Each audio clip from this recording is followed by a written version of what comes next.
Mr. Secretary, can you just state clearly whether there's any prospect or possibility of U.S. military force being used in this conflict?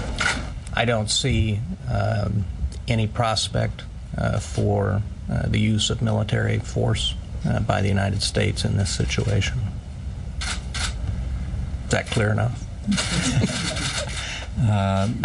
Thank you, Mr. Secretary. As someone who's watched the Soviet Union and now Russia very closely for a great number of years, what is your assessment of their military prowess today? How have they performed over this recent offensive, and what are the implications not only for the region, but for the American military?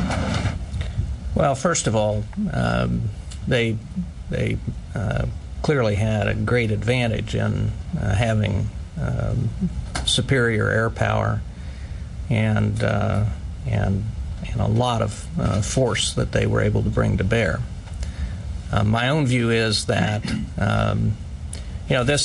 it's a strange thing, but since 2004, every August there has been an exchange of fire between South Ossetians and the Georgians, and this year it escalated very quickly. And it seemed to me that the Russians were prepared to take advantage of an opportunity, and did so very aggressively. That went far beyond just reasserting the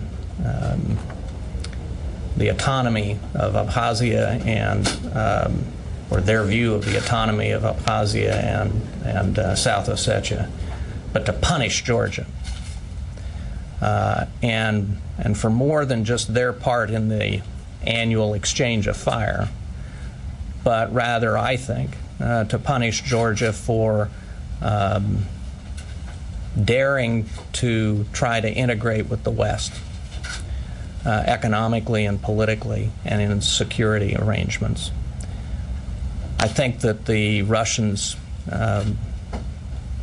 further message was to all of the parts of the former Soviet Union as a signal about trying to integrate with the West and move outside of the long-time Russian sphere of influence. So I think that they had an opportunity to make some very broad points, and I think they seized that opportunity.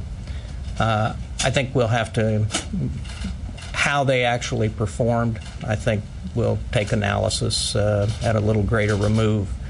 But I would say in the context of what they did as opposed to how they did it, they performed very badly.